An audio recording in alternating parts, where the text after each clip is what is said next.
कैसे हैं आप सब। आई होप आप सब बहुत अच्छे होंगे एंड बहुत ही अच्छे से अपने पढ़ाई लिखाई को कंटिन्यू कर रहे होंगे। तो चलिए हम अपने सीटेट की प्रिपरेशंस को एक कदम और आगे बढ़ाते हैं। आज की क्लासेस को शुरू करते हैं। आज हम जितने भी डॉक्यूमेंट्स हैं, लाइक जैसे NEP 2020 हो गया, NCF हो गया, इस टाइप के जितने भी टॉपिक्स हैं जिनसे क्वेश्चंस आपके एग्जाम में पूछे ही जाते हैं, आपने देखा होगा कि इस टाइप के क्वेश्चंस आपके एग्जाम में पूछे जा रहे हैं। तो आपको बस एक चीज़ करना है कि इस वीडियो को लास्ट तक ज़रूर देखिए एंड मैं जितने सारे आपको क्लासेस करा रही हूँ प्लीज़ आप उनको देखा करिए, क्योंकि आपको बहुत ज़्यादा बेनिफिट मिलने वाला है आपके एग्जाम के पॉइंट ऑफ व्यू से। ये सारे के सारे क्लासेस बहुत अच्छे हैं, बहुत ज़रूरी हैं। इसमें मैं आपको कवर करा दूंगी जिसमें NEP 2020 है, उसके बाद RT 2009 था, NCF 2005 है। ये सब के सब टॉपिक्स जो आपके एग्जाम में अनलिमिटेड टाइम्स रिपीट होते हैं। तो चलिए बिना किसी देरी के क्लासेस शुरू करते हैं। अगर आप इस चैनल पर नए हैं तो इसको सब्सक्राइब कर लीजिए और अपने उन दोस्तों के साथ ज़रूर शेयर करिए जो टीचिंग एग्जाम की प्रिपरेशंस कर रहे हैं। सबसे पहला क्वेश्चन है NEP 2020 से, इसको पढ़िए और इसका आंसर करने की कोशिश करिए। सबसे पहले आपसे पूछा जा रहा है कि NEP 2020 के अनुसार स्कूली शिक्षा की संरचना क्या है। NEP 2020 के अनुसार NEP 2020 के अनुसार स्कूली शिक्षा की संरचना क्या हो गई है। तो आपको पता है कि 2020 से क्या फॉर्मूलाज फॉलो होते थे। जैसे हमने पढ़ाई की है तो हम 10th + 2 करते थे, है ना। अब उससे पहले लोग 8th + 4 करते होंगे, यानी कि हम 10th क्लास तक पढ़ते हैं, उसके बाद 2 साल 12 करते थे, है।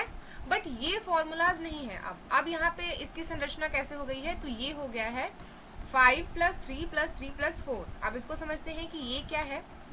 तो देखिए NEP 2020 में पारंपरिक जो +2 जैसी व्यवस्था थी, जो कि जिससे हमने पढ़ाई की है, तो उसमें क्या था कि आप 10th क्लास पढ़ो एंड उसके बाद आप 2 साल पढ़ते हो। उसके बाद आप स्थान पर उसके जगह पर, जैसे हमने 10th किया, जैसे मैंने अगर किसी भी बैकग्राउंड से साइंस मैथ कॉमर्स जिससे भी किया, सॉरी 10th तक तो आप नॉर्मल बोर्ड दोगे। उसके बाद अगर आपको जो भी स्ट्रीम लेने होते थे आप 12 में उस चीज़ को कर लेते थे। किसी को साइंस बैकग्राउंड से जाना था, किसी को बायो और मैथ्स में कन्वर्ट हो जाना था, तो ये सारी चीज़ें होती थी। तो यहाँ पे क्या चेंजेस हो रहा है कि अब इस फॉर्मूलाज को ब्रेक किया जा रहा है एंड आपको 5 + 3 + 3 की +4 के जो फॉर्मूला है इसको अप्लाई किया जाएगा। अब ये क्या है, तो ये है, इसमें आप बच्चे के जो है ना फाउंडेशनल स्टेज से लेकर के उसकी primary middle and secondary stage तक को शामिल कर दिया गया है। क्लियर, यानी कि 5 क्लास 5 + 3 + 3 + 4, इसमें आपके बच्चे का जो फाउंडेशनल स्टेज होता था, उसके बाद आपके मिडिल स्टेज है, उसके बाद आपके सेकेंडरी स्टेजेस भी शामिल है। तो अगर आपसे पूछा जाए कि NEP 2020 के अनुसार शिक्षा व्यवस्था में किस संरचना को चेंज किया गया है, तो आपको याद रखना होगा 5 + 3 + 3 + 4 के फॉर्मूलाज के साथ। क्लियर है। अगले क्वेश्चन को देखें एंड ये प्रश्न भी आपसे पूछा जा रहा है NEP से ही। अब मुझे बताइए कि NEP 2020 के अनुसार फंडामेंटल स्टेज कितने वर्ष तक है। अब आपको मैंने अभी बताया फंडामेंटल स्टेज कितने साल तक है, क्या वो 3 साल तक है। सबसे पहले आपको याद रखना है 5 + 2 बार 3 और 1 बार क्या है 4। अब यहाँ पे क्या हो रहा है, सबसे स्टार्टिंग एज है फाउंडेशनल स्टेज, तो ये कितने साल की है, ये 5 साल की है। यानी कि अगर बच्चा 5 साल तक पढ़ता है तो उसके जो फाउंडेशनल स्टेज है वो कंप्लीट हो जाएंगे। अब इसमें इसको भी हम थोड़ा डिफाइन कर देते हैं कैसे। सबसे पहले हो जाएगा, देखिए फाउंडेशनल स्टेज जो है वो 3 वर्ष की है, जिसमें 5 वर्ष की है, जिसमें पहला 3 वर्ष बच्चा आंगनबाड़ी में रहेगा, जो कि आप देखते हो आंगनबाड़ी है। उसके बाद प्री स्कूल और कक्षा 1-2 भी इसमें शामिल है, और यह 3 से 8 वर्ष की उम्र के बच्चों के लिए है। मतलब कि एक समय था जब हम LKG UKG 1 2 3 ऐसे करके पढ़ते थे। वैसे हम अपनी बात करें तो हमने भी 1 क्लास से पढ़ाई शुरू की, 1 क्लास 2 क्लास से। बट अभी क्या हो रहा है, ये नई फाउंडेशन जो ये जो स्टेजेस चेंज हो रही है फाउंडेशन स्टेजेस की, ये क्या हो रहा है, यहाँ पे हम 3 साल बच्चे को आंगनबाड़ी में पढ़ा लेंगे।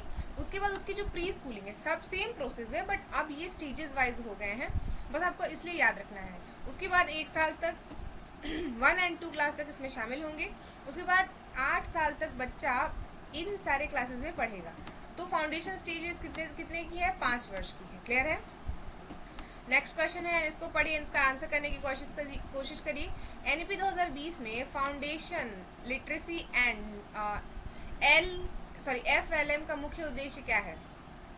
तो क्या हो जाएगा, FLM का मुख्य उद्देश्य केवल अंग्रेजी पढ़ाना, यानी कि जो फाउंडेशन लिटरेसी है उसमें क्या लेवल है, उसका उद्देश्य क्या है। तो क्या सिर्फ अंग्रेजी पढ़ाना उद्देश्य है, नहीं। बुनियादी पढ़ने लिखने और गणितीय कौशल का विकास करना, बिल्कुल सही बात है। मैं हमेशा आपसे एक चीज़ कहती हूँ कि जब भी आप सीटेट का पेपर दीजिए या फिर कोई टेट स्पेसिफिक पेपर दीजिए जिसमें पेडागोजी आ रही है, जिसमें आपसे चाइल्डहुड के क्वेश्चंस पूछे जाते रहे, सीडीबी पूछी जा रही है, तो आप कोशिश करिए कि मैं केवल वाले ऑप्शन को एलिमिनेट ही कर दूँ, क्योंकि केवल नहीं होता। जब आप बच्चे के संपूर्ण विकास की बातें करते हो तो आप किसी एक चीज़ पे नहीं जा सकते हो कि सिर्फ उसका शारीरिक विकास हो, नहीं, सिर्फ उसका मानसिक विकास हो। हम इस चीज़ पर नहीं कर सकते हैं।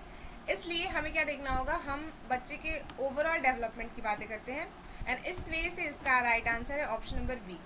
अब हम देखते हैं एफएलएम का लक्ष्य बच्चों के प्रारंभिक स्तर पर पढ़ने, समझने, लिखने और बुनियादी गणितीय कौशल को मजबूत करने से है। तो अगर आपका आंसर बी है तो बिल्कुल आपने अपना राइट आंसर टिक किया है। नेक्स्ट क्वेश्चन की बात करते हैं, एंड क्वेश्चन नंबर 4 आपकी स्क्रीन पर है, एंड ये क्या कह रहा है, ये भी एनईपी से ही क्वेश्चन है। नेशनल एजुकेशन पॉलिसीज जो है उनसे क्वेश्चन है। आप मुझे बताइए कि किस प्रकार के अधिगम को बढ़ावा दिया जाता है। केवल रटने के अधिगम को, एनईपी 2020 है उसमें किस प्रकार के अधिगम को, किस प्रकार के एजुकेशन को प्रमोट किया जा रहा है। हम इतने दिनों से इस क्लासेस को कर रहे हैं, हम किस टाइप के एजुकेशन को प्रमोट कर रहे हैं। ये क्या हो जाएगा, केवल रटने को, केवल पुस्तकालय, केवल पुस्तक पढ़ने को। आप मुझे बताओ कि केवल पुस्तक पढ़ने को, क्या कोई भी एजुकेशन पॉलिसीज, वो 2020 से पहले की भी एजुकेशन पॉलिसीज सिर्फ आपको बुक पढ़ने पर प्रमोट करती थी कि आपको सिर्फ बुक पढ़ना है? नहीं, समझ एवं आप उसके साथ बेस्ड लर्निंग करिए। क्लियर? तो हम यहाँ पे क्या कर रहे हैं, हम उसके साथ उसको डेली बेसिस के लैंग्वेजेस के साथ जोड़ रहे हैं। उसके जो डेली काम है, जैसे जो बच्चे के साथ इंटरेक्ट कर रहे हैं, हम उसे डेली बेस की लर्निंग पर जोड़ रहे हैं और एक समझ विकसित कर रहे हैं। क्लियर है? तो हम क्या कर रहे हैं, यहाँ पे केवल परीक्षा नहीं ले रहे हैं, बल्कि हम बच्चे के साथ एक ऐसा सराउंडिंग क्रिएट कर रहे हैं जिसमें चाइल्ड सेंटर्ड में है एंड हमारी लर्निंग मीनिंगफुल हो रही है। तो अगर आपका आंसर नंबर सी है तो बिल्कुल सही है। एनईपी 2020 में रटने के बजाय हम कॉन्सेप्ट क्लियरिटी पे बात करते हैं, यानी कि हम कॉन्सेप्चुअल बेस्ड लर्निंग पर ध्यान देंगे, जहाँ पे कॉन्सेप्ट बच्चे का क्लियर हो रहा हो। क्लियर है? यानी कि हम समझ में कॉन्सेप्ट क्लियरिटी लाएंगे, उसे समझ तो आए कि वो पढ़ क्या रहा है ना। तो इसलिए इसका आंसर ऑप्शन नंबर सी है। एंड एनईपी 2020 में रटने के बजाय हम conceptual understanding, critical thinking and comprehension पे जोर देते हैं, यानी कि हम बच्चे की क्रिटिकल थिंकिंग को एनालिसिस करेंगे, उसको प्रमोट करेंगे, हम बच्चे के जो चाइल्ड लर्निंग है उसको देखेंगे एंड उसके अंडरस्टैंडिंग, उसकी जो क्रिएटिव लेवल है ना उसको प्रमोट करेंगे। तो आपसे अगर पूछा जाता है तो आप इसी की बेसिस पर अपना आंसर करेंगे। क्लियर?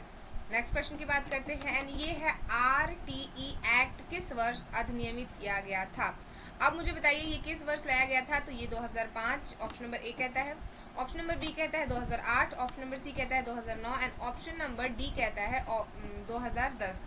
राइट आंसर बताइए कि राइट आंसर इसका क्या हो जाएगा।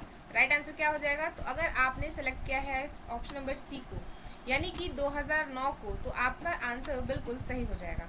अगर आप ऑप्शन नंबर सी के साथ जाते हैं तो डेफिनेटली आपका आंसर सही है। देखिए, right to children to free and क्या है, कंपल्सरी एजुकेशन एक्ट जो था वो 2009 में आया था और बच्चों के शिक्षा के अधिकार से संबंधित ये कानून है। तो आपका आंसर क्या होना चाहिए, ऑप्शन नंबर सी, यानी कि 2009 बिल्कुल राइट आंसर है। नेक्स्ट क्वेश्चन की बात करते हैं, ये भी है आरटीई एक्ट से ही के अंतर्गत निःशुल्क एवं अनिवार्य शिक्षा किस आयु वर्ग के बच्चों के लिए है।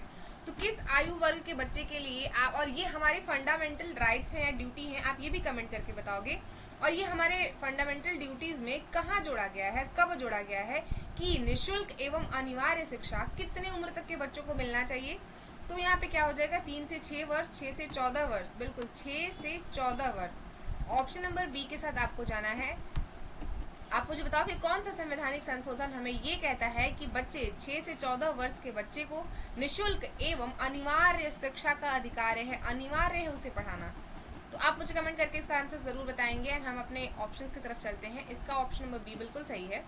आरटीई एक्ट के अंतर्गत 6 से 14 वर्ष के बच्चों के लिए आप वहाँ पे उनकी जो एजुकेशन है ना वो उनको पढ़ाना ही है, वो कंपलसरी है, अनिवार्य है उनको शिक्षा दिलाना। तो हम निःशुल्क उनसे एक भी रुपए नहीं लिया जाएगा और अनिवार्य शिक्षा दी जाएगी। तो ये एक फंडामेंटल ड्यूटीज है या फिर फंडामेंटल राइट्स है। आप मुझे ये कमेंट करके जरूर बताइए। मैं ये भी देख रही हूँ कि आपके बेसिक्स कहाँ तक क्लियर हो रहे हैं। क्लियर? नेक्स्ट क्वेश्चन क्या कहता है, नेक्स्ट क्वेश्चन आपके स्क्रीन पर है, इसको पढ़िए। ये कहता है कि आरटीई एक्ट से में शिक्षा का अधिकार किस स्तर पर है। तो आरटीई एक्ट में शिक्षा का जो अधिकार है वो किस लेवल पर है, माध्यमिक लेवल पर।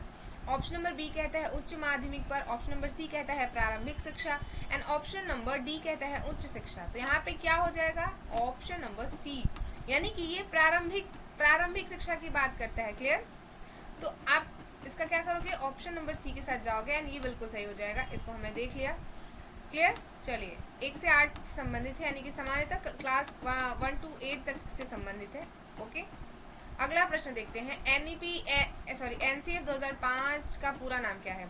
चलिए बताइए क्या नाम है इसका, national child framework, national curriculum framework, या फिर नेशनल क्लासरूम फ्रेमवर्क, या फिर नेशनल क्या है, कॉम्पिटेंसी फ्रेमवर्क। उसका राइट आंसर क्या हो जाएगा, इसका हो जाएगा नेशनल कैरिकुलम फ्रेमवर्क। और आपसे एनसीएफ का फुल फॉर्म में पूछा जाता है, आप पीवाईक्यूज की जो क्लासेस में करा रही हूँ ना, आप उसमें जाकर के चेक कर लीजिए, ये पूछा गया है, इसलिए मैंने इस क्वेश्चन को यहाँ पे ऐड कराया है कि आपको पता होना चाहिए।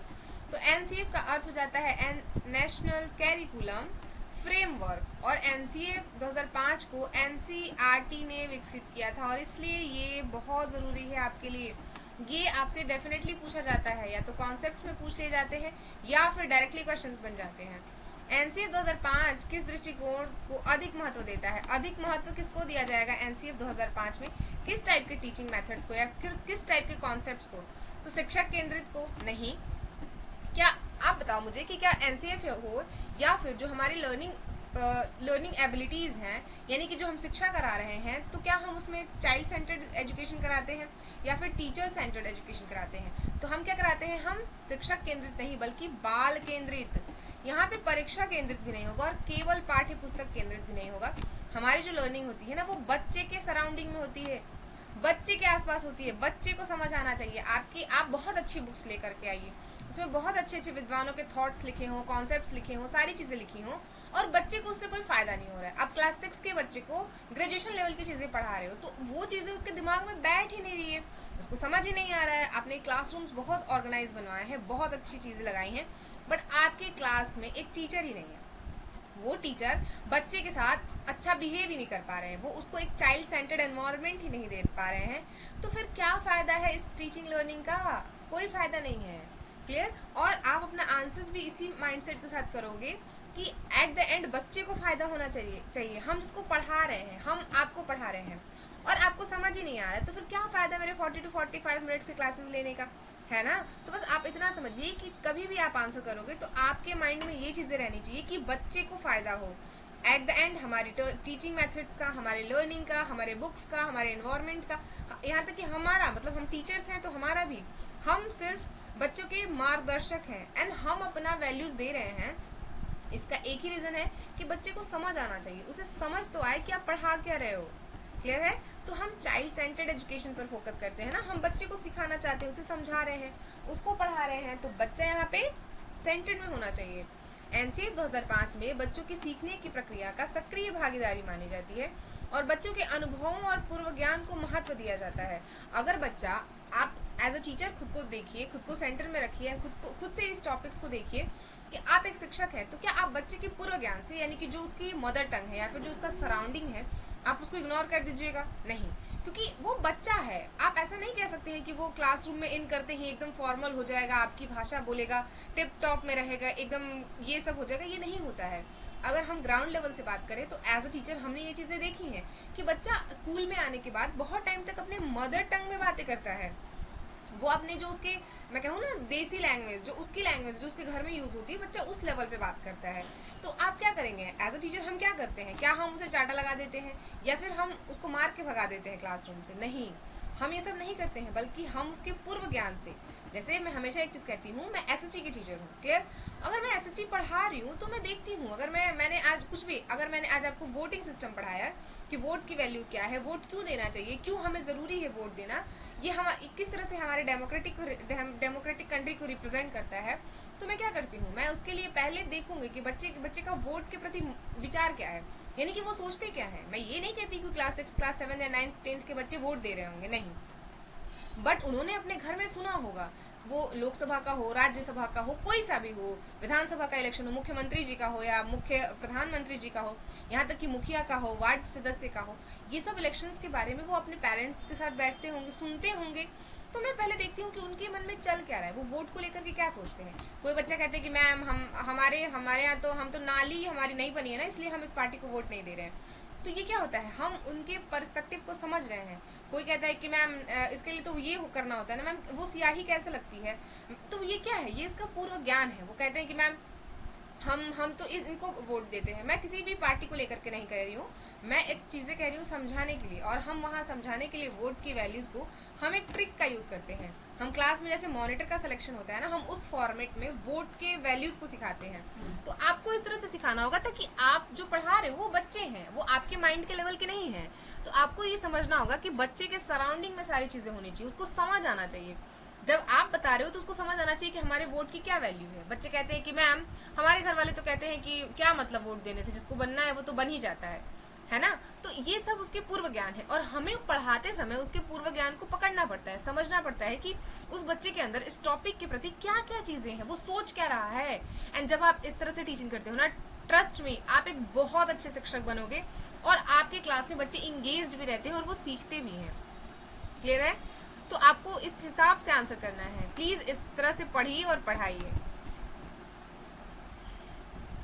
एक सेकंड, मैं इसका फॉन्ट थोड़ा बड़ा कर देती हूँ ताकि हमें अच्छे से दिखाई दे। एनसीएफ 2005 के अनुसार बच्चों की गलतियां, अगर क्लास में बच्चे गलतियां कर रहे हैं तो एनसीएफ 2005 के अनुसार हम क्या करेंगे। एज अ टीचर हमारी क्या रिस्पॉन्सिबिलिटीज होती हैं, तो हम उसे दंड का कारण बना देंगे नहीं। सीखने की प्रक्रियाओं का एक महत्वपूर्ण हिस्सा है गलती करना। अगर आपकी क्लास में बच्चे गलती नहीं करते हैं, आपसे क्वेश्चन नहीं करते हैं, आपसे क्रॉस क्वेश्चन नहीं करते हैं, आपसे पूछते रहेंगे टॉपिक्स के बारे में, तो प्लीज आप एक बार देखो कि आप जो पढ़ा रहे हो वो मीनिंगफुल लर्निंग है कि नहीं है। क्लियर?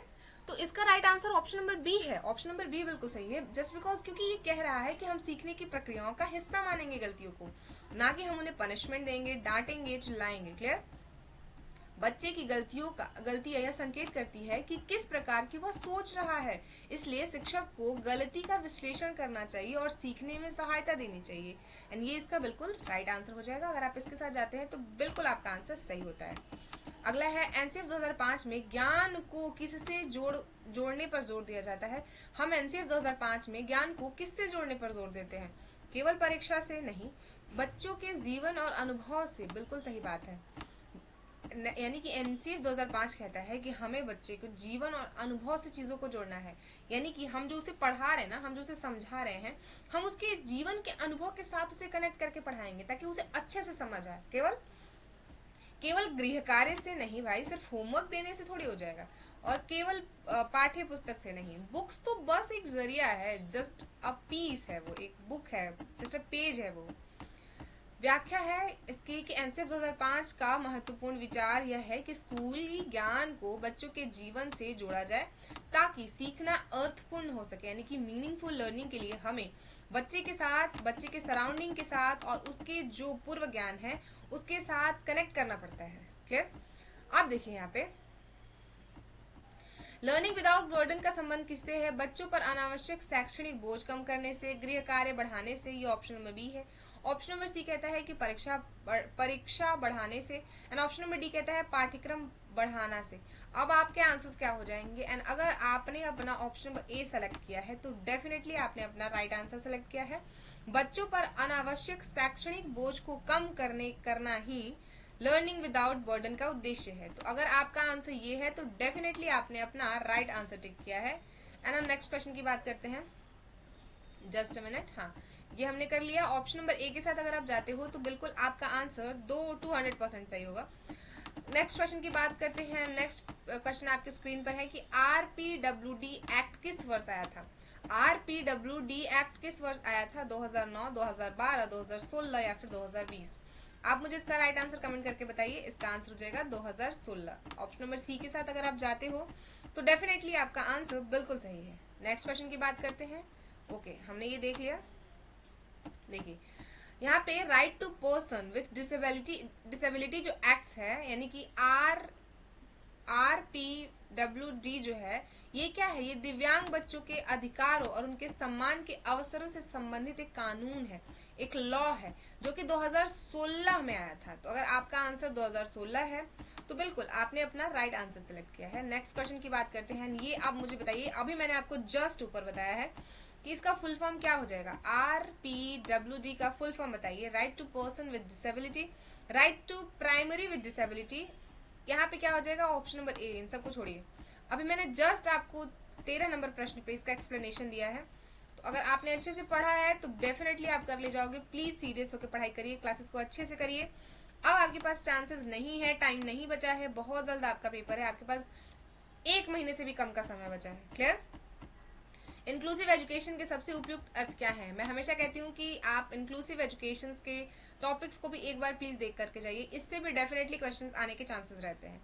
दिव्यांग बच्चों को अलग पढ़ाना, क्या इंक्लूसिव एजुकेशन कहता है कि हम दिव्यांग बच्चे को अलग पढ़ाएं? नहीं, सभी बच्चों को साथ सीखने का अवसर देना ही बिल्कुल सही आंसर हो जाएगा।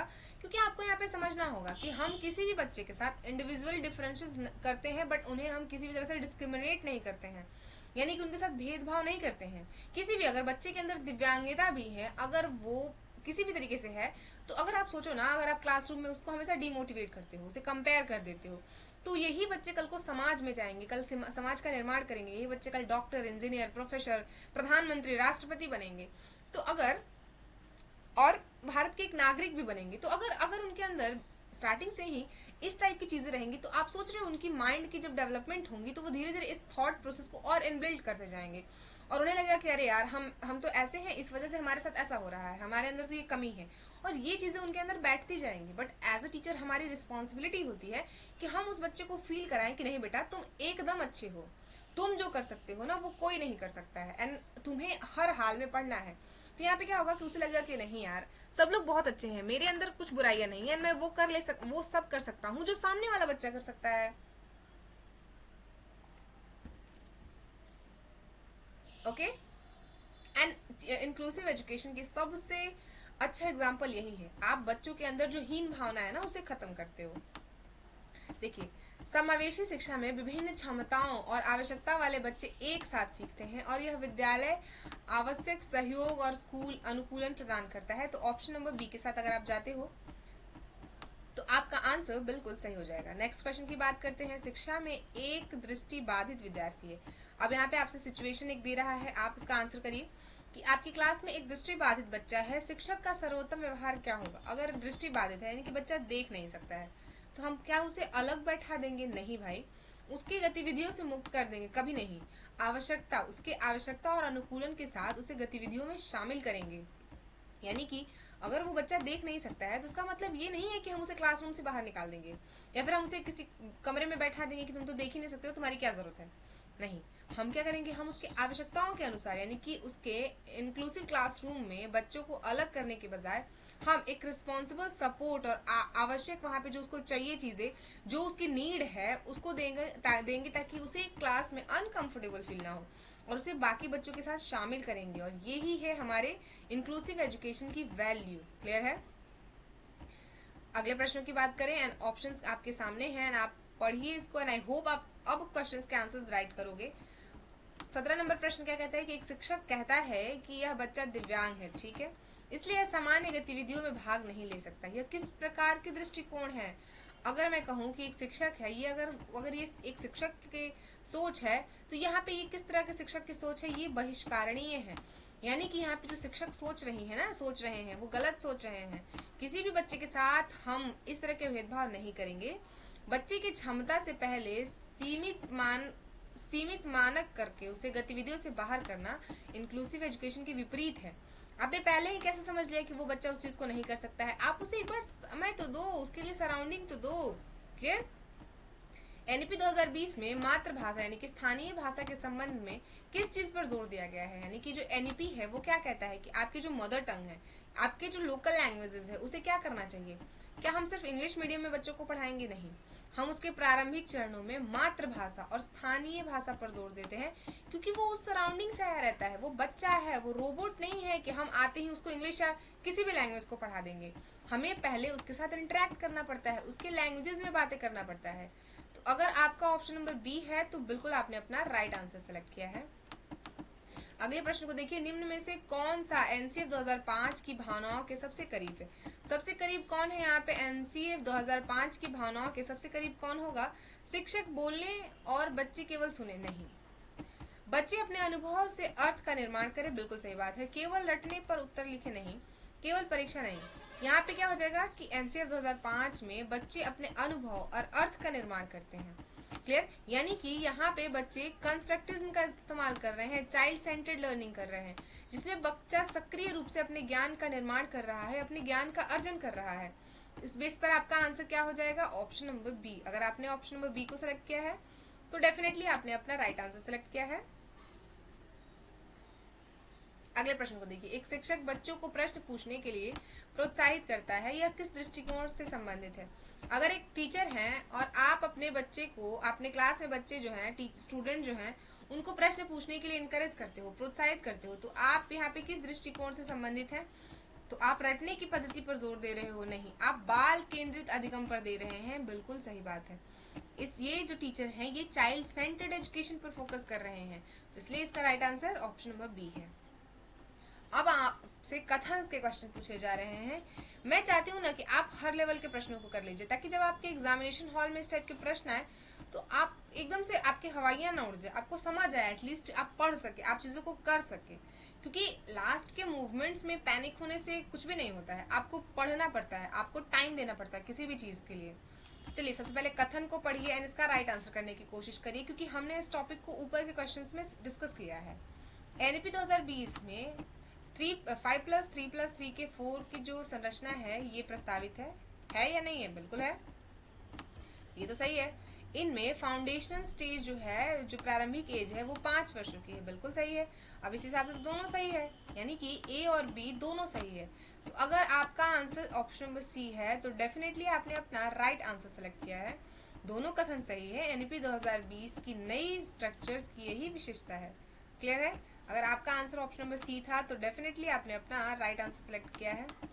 अगले प्रश्नों को देखा जाए एंड ये क्या कहता है, चलिए हम इसको भी समझ लेते हैं। एक सेकंड, चलिए इसका आंसर करिए। एनसीएफ 2005 में के पूर्व ज्ञान को महत्व दिया गया है, यानी कि बच्चे के पूर्व ज्ञान को महत्व दिया गया है। बिल्कुल सही बात है। एनसीएफ 2005 केवल रटने आधारित शिक्षण पर का समर्थन करता है? नहीं जी, एनसीएफ 2005 सिर्फ रटने को समर्थन नहीं करता है। तो ऑप्शन नंबर बी इसका गलत हो जाएगा। 2 गलत है, बिल्कुल गलत है, दोनों गलत नहीं है, एक सही है, एक गलत है। तो ऑप्शन नंबर ए के साथ आप जाते हो, तो बिल्कुल आपका आंसर सही है। एनसीएफ 2005 बच्चे के पूर्व ज्ञान, अनुभव और सक्रिय सहभागिता का महत्व देता है, केवल रोड लर्निंग को प्रमोट नहीं करता। यानी कि सिर्फ हम बच्चे को पढ़ा देंगे, रटा देंगे, इस चीज का प्रमोशन नहीं करता है। चलिए नेक्स्ट क्वेश्चन की बात करते हैं। ये भी आपके कथन से कॉन्सेप्ट है।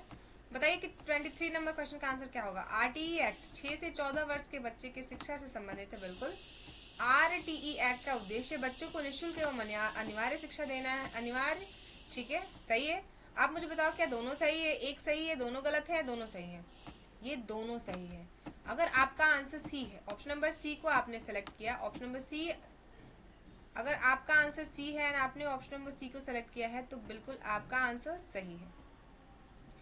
क्लियर है? अगले प्रश्न की बात करते हैं। अगला हमारा है, व्याख्या करता है कि दोनों के दोनों सही हैं, दोनों एक्ट सही हैं। क्लियर? ओहो, कहाँ चले गए? जस्ट मिनट 23 नंबर क्वेश्चन हमने कर लिया है। 24 नंबर क्वेश्चन को पढ़िए। मैं इसको छोटा छोटा कर देती हूँ जस्ट बिकॉज आपको समझ आए चीजें, क्योंकि समझना बहुत जरूरी है। यदि किसी दिव्यांग बच्चे को केवल उसकी डिसेबिलिटी के कारण कक्षा की गतिविधियों से बाहर रखा जाता है तो वह किस प्रकार के सिद्धांत का विरोध करता है? समावेशन का। ऑप्शन नंबर बी कहता है रटने का, प्रतिस्पर्धा का। नहीं, ये समावेशन का। ये जो है ये इंक्लूसिव एजुकेशन का के सिद्धांत का विरोध कर रहा है, जहाँ पे हम बच्चे के एबिलिटीज के साथ पढ़ाने की बात करते हैं, बट ये क्या कह रहा है कि हम उसके डिसेबिलिटी के कारण कक्षा की गतिविधियों से बाहर कर देंगे। तो हम यहाँ पे समावेशन की तरफ नहीं जा रहे हैं, यानी कि इंक्लूसिव एजुकेशन का उद्देश्य हर बच्चे की आवश्यकताओं के अनुसार सहयोग प्राप्त करने एवं सीखने की भागीदारी है। ऑप्शन नंबर ए के साथ अगर आप जाएंगे तो आप अपना आंसर बिल्कुल सही कर ले जाएंगे। क्वेश्चन नंबर 25 आपके स्क्रीन पर है कि 2000 क्या है, सॉरी, सीटेट ने निम्न में से कौन सा शिक्षक का सबसे उपयुक्त दृष्टिकोण दिया है? कौन सा सबसे अच्छा दृष्टिकोण है? ऑप्शन नंबर ए है सभी बच्चे को बिल्कुल एक ही तरीके से पढ़ना चाहिए, नहीं सभी बच्चे एक ही तरह से कैसे पढ़ेंगे। बच्चों की विविध आवश्यकताओं के अनुसार शिक्षण में आवश्यक बदलाव किए जाने चाहिए, ये बिल्कुल सही है। नहीं, कम प्रदर्शन वाले बच्चों को अलग नहीं, कभी नहीं। दिव्यांग बच्चों को अलग विद्यालय नहीं। ऑप्शन नंबर बी है। अगर आपका आंसर बी है, ऑप्शन नंबर बी आपने सेलेक्ट किया है, तो बिल्कुल आपने अपना राइट आंसर सेलेक्ट किया है। कक्षा में बच्चों की क्षमता, भाषा, अनुभव और सीखने की गतिविधियों की जो आवश्यकताओं में विविधता होती है ना, शिक्षक को इस प्रकार के टीचिंग स्टेजेस को देखना चाहिए। तो अगर आपका आंसर बी है तो डेफिनेटली आपने अपना राइट आंसर सेलेक्ट किया है। अब एनसीएफ 2000, चलिए अब इस प्रश्न का आंसर करिए। ये क्या कहता है? एनसीएफ 2005 से है कि शिक्षा को अधिक रटने पर आधारित जोर दिया जाना चाहिए, नहीं। बहुविषय और समग्र बनाने पर ठीक है, केवल विषय केंद्रित नहीं, नहीं। इस ऑप्शन के साथ आपको बी के साथ ही जाना होगा। हम कभी भी शिक्षा को रटने की तरफ फोकस नहीं कर सकते हैं, ना ही उसे सिर्फ एक विषय पर केंद्रित कर सकते हैं। क्लियर? हम सिर्फ एक विषय पर भी उसे केंद्रित नहीं कर सकते हैं और ना ही हम सिर्फ परीक्षा पर जोर दे सकते हैं। तो अगर आपका आंसर जी है तो बिल्कुल सही है। एनसीएफ जो है ना, वो मल्टी डिसेबिलिटी की बात करता है, वो होलिस्टिक डेवलपमेंट की बात करता है। क्लियर है? अगले प्रश्न को देखा जाए कि एनसीएफ 2020 के अनुसार शिक्षक की भूमिका मुख्यतः कैसी होनी चाहिए। एक शिक्षक की भूमिका कैसी होनी चाहिए? सिर्फ व्याख्या देने वाला नहीं, केवल अनुशासन अधिकारी की नहीं, ये यहाँ पे फैकल्टियर है, यानी कि लर्निंग गाइडर है, वो गाइड कर रहा है आपको।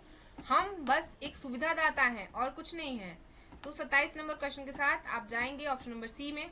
शिक्षक बच्चों को केवल जानकारी देने के बजाय सीखने के मार्गदर्शन और सुझाव प्रदान करता है। तो अगर आपके साथ आप ऑप्शन नंबर सी को सिलेक्ट करते हो तो डेफिनेटली आप अपना राइट आंसर सेलेक्ट करोगे।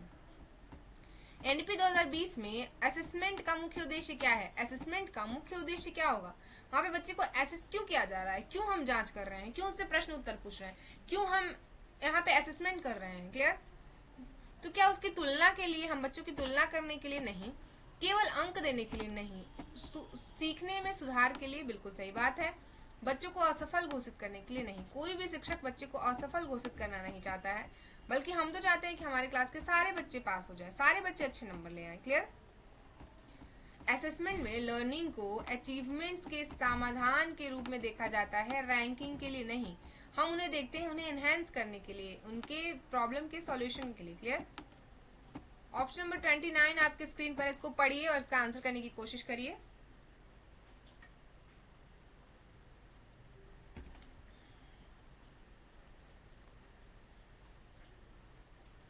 एक शिक्षक बच्चों को प्रोजेक्ट, चर्चा और गतिविधियों के माध्यम से पढ़ाता है। यह किससे संबंधित है? वहां पे टीचर किससे संबंधित है? क्या वह रूट लर्निंग को प्रमोट कर रहा है? नहीं। क्या वह केवल लेक्चर मेथड, केवल टेक्स्ट बुक को? नहीं। वो वहां पे एक्सप्लोर करा रहा है बच्चे से। यहाँ पे बच्चा जो है वो मल्टीपल डायमेंशन में सीख रहा है, सोच रहा है। तो यहाँ पे क्या कर रहा है वो? ऑप्शन नंबर बी के साथ जाएंगे अगर आप, तो आपका आंसर बिल्कुल सही हो जाएगा। एक सेकेंड। हाँ, चलिए अगले प्रश्नों की बात करते हैं कि आरटीई एक्ट के अनुसार 6 से 16 वर्ष के बच्चे को क्या करना है? 6 से 16 वर्ष का अगर बच्चा है तो वह, ये तो आपको दिख गया है ना, बी ऑप्शन के साथ आप जा सकते हो। यहाँ पे निःशुल्क एवं अनिवार्य शिक्षा हो जाएगा और 86वां संविधान संशोधन के बाद ये हमारा 11वां मौलिक कर्तव्य है कि 6 से 11 साल के बच्चे को निःशुल्क एवं अनिवार्य शिक्षा दी जाए। 31 नंबर क्वेश्चन है कि आरटीई एक्ट में निःशुल्क शिक्षा का अर्थ क्या है?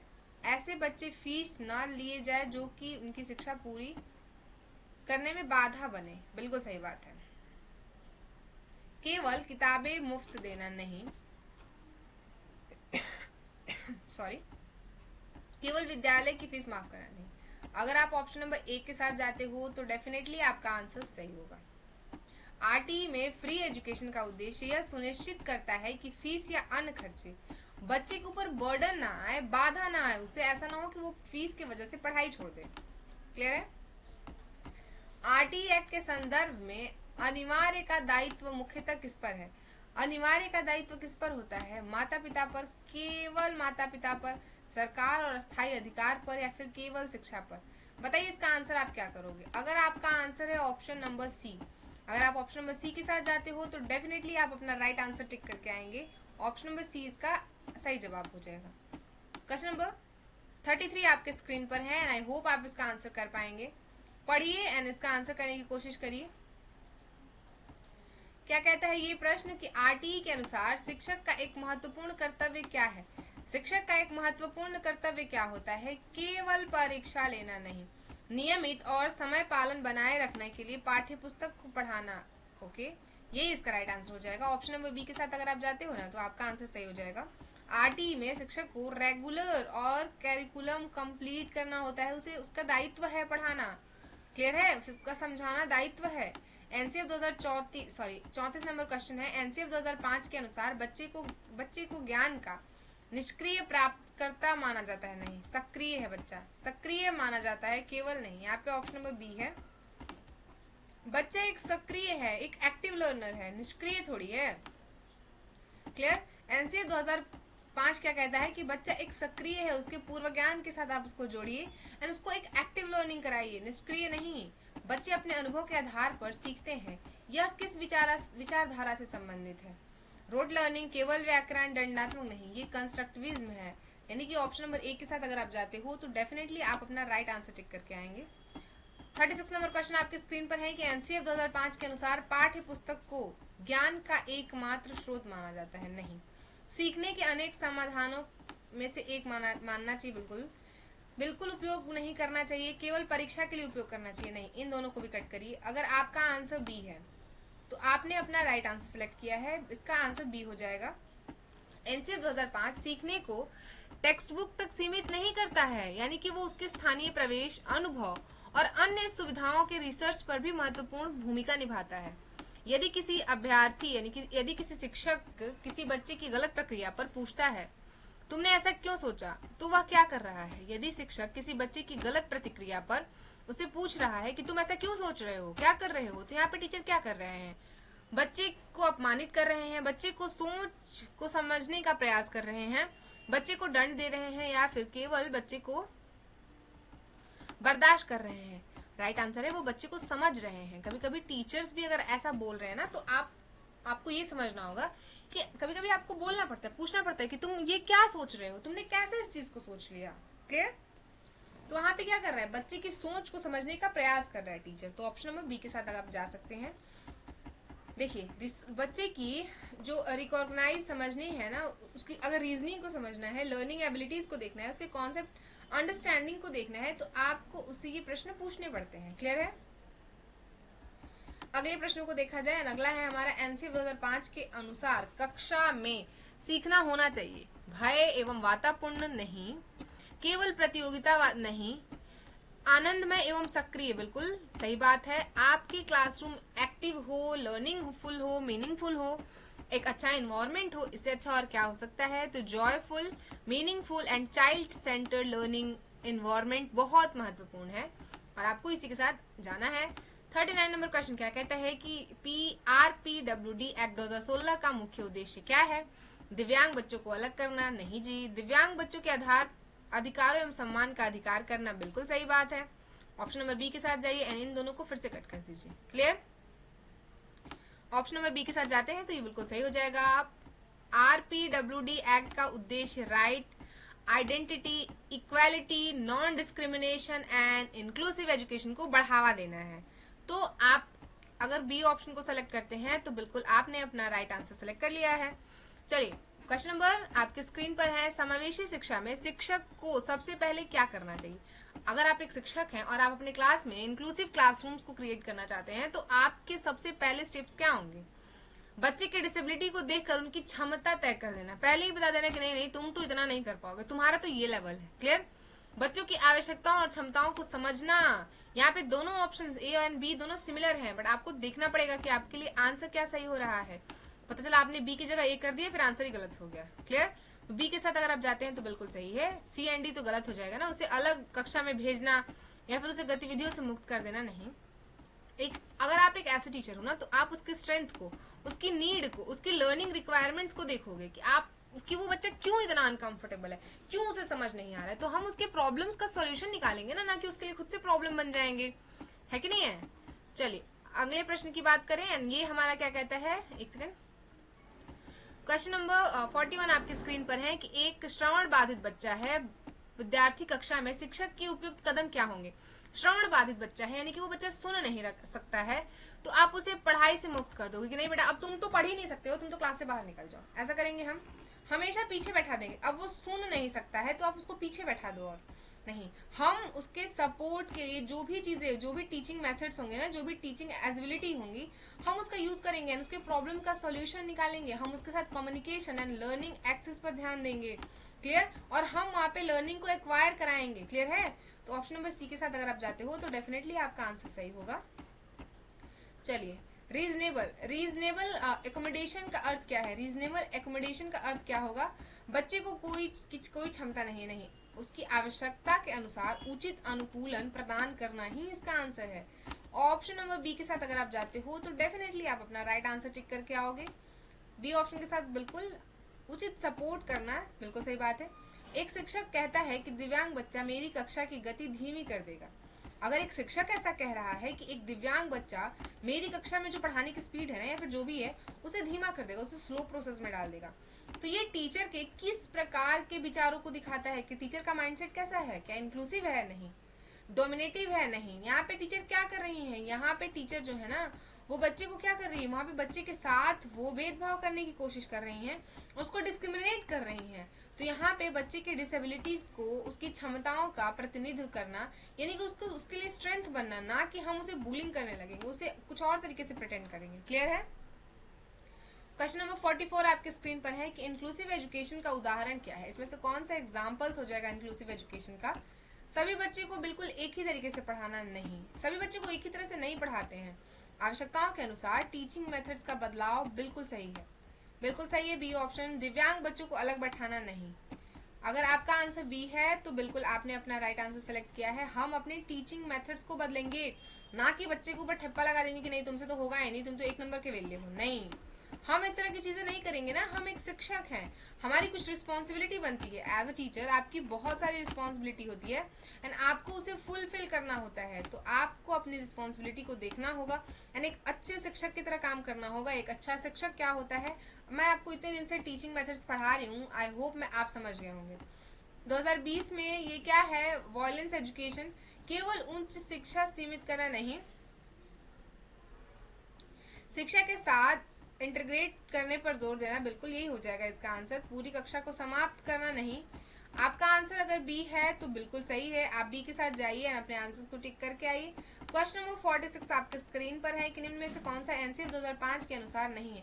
इसमें से कौन सा एनसीएफ 2005 के अनुसार नहीं है? बच्चे के अनुभव को महत्व देना, बिल्कुल है। ज्ञान से जीवन को जोड़ना, बिल्कुल सही बात है। केवल रटने पर जोर देना, यही नहीं है, यही नहीं है। और यहाँ पे आपसे नहीं पूछ रहा है तो नहीं की बहन को नहीं के साथ दीजिए, यानी कि इन दोनों भाई बहनों को एक साथ कर दीजिए, तो इसका आंसर सही हो जाएगा। चलिए, एनसीएफ 2005 में लर्निंग, रोड लर्निंग के बजाय बाकी अंडरस्टैंडिंग, मीनिंगफुल लर्निंग को प्रमोट किया जाता है। क्लियर है? नेक्स्ट क्वेश्चन की बात करते हैं। क्वेश्चन नंबर आपके स्क्रीन पर है कि एक बच्चा गणित का एक सराउंडिंग ऐसा क्रिएट किया जा रहा है कि एक बच्चा गणित की कक्षा में अलग तरीके से प्रश्न पूछता है, अलग तरीका अपनाता है, पर सही उत्तर लेकर आता है। तो शिक्षक को क्या करना चाहिए? अगर आप मैथ के शिक्षक हैं और बच्चे आंसर्स ला देते हैं आपके बनाए हुए मेथड से नहीं, अपने मेथड से, तो क्या करोगे आप? उसे अपनी विधि, केवल अपनी विधि को सही मानोगे नहीं, बच्चे के रणनीति को समझोगे और उस पर चर्चा करोगे। हो सकता है ना कि बच्चा सही बोल रहा हो, वो आपसे जो आपने जो बताया उसे मेथड्स, वो उससे अच्छे तरीके से कर रहा हो, कोई और मेथड से उसका यूज कर रहा हो तो सकता है। तो हम इग्नोर ना कर करके उसकी बातों को सुनेंगे। एंड आज की क्लास का ये सेकंड लास्ट क्वेश्चन है। एक समावेशी कक्षा में असेसमेंट कैसे होना चाहिए? सभी बच्चों के लिए बिना किसी फ्लेक्सिबिलिटी के बिल्कुल समान। अच्छा, यहाँ पे नहीं, बच्चों की आवश्यकताओं और क्षमताओं को ध्यान में रख के, बिल्कुल सही बात है, हम उसकी क्षमताओं को ध्यान में रखेंगे। वो बच्चा है, केवल परीक्षा, केवल वार्षिक नहीं। यहाँ पे हम उसके इंक्लूसिव असेसमेंट में, लर्निंग में विविध आवश्यकताओं को ध्यान में रखेंगे और फिर हम अपने प्रोसेस करेंगे चीजों को। एंड आज की क्लास का लास्ट क्वेश्चन ये है कि सीटेट में यदि यह प्रश्न आए कि एक अच्छा शिक्षक विविधता को कैसे देखता है, तो आपका आंसर क्या होगा? अगर हम इन्वायरमेंट की बात करें, एक अच्छा इन्वायरमेंट एक हमारी विविधता है जो, तो उसको आप कैसे देखोगे? विविधता कक्षा के लिए समस्या है? नहीं। सभी बच्चे को एक जैसा बनाना है? नहीं। विविधता को सीखने के संसाधन एवं अवसर के रूप में देखना ही इसका राइट आंसर हो जाएगा। एंड आपको इसका आंसर करना होगा ऑप्शन नंबर सी। अगर आपका आंसर सी है तो डेफिनेटली आपने अपना राइट आंसर किया है। हमने आज लगभग 40 क्वेश्चंस 50 क्वेश्चंस एक सेकंड हाँ हमने 50 क्वेश्चंस सॉल्व किए हैं। इससे बाहर आपसे नहीं पूछा जाएगा। इन सारे टॉपिक्स से यही टाइप्स के क्वेश्चंस आएंगे और आपको इस वीडियो को 1 से 2 बार देख लेना है ताकि आपके अंदर कोई किसी भी तरह का कंफ्यूजन ना रह जाए। प्लीज अच्छे से पढ़ाई लिखाई करिए एंड आपको बहुत जल्द बहुत सारी क्लासेस देखने को मिल रही हैं। लाइक चैनल को सब्सक्राइब कर लीजिए एंड अपने दोस्तों के साथ जरूर शेयर कर लीजिए। हम आपको ऐसे ही आपके टीचिंग एग्जाम्स के प्रिपरेशंस कराते रहेंगे। तो मिलेंगे कल की क्लास में, तब तक के लिए थैंक यू सो मच। पढ़ाई करते रहिए क्योंकि पढ़ना बहुत जरूरी है। स्वस्थ रहिए एंड मस्त रहिए। जय हिंद।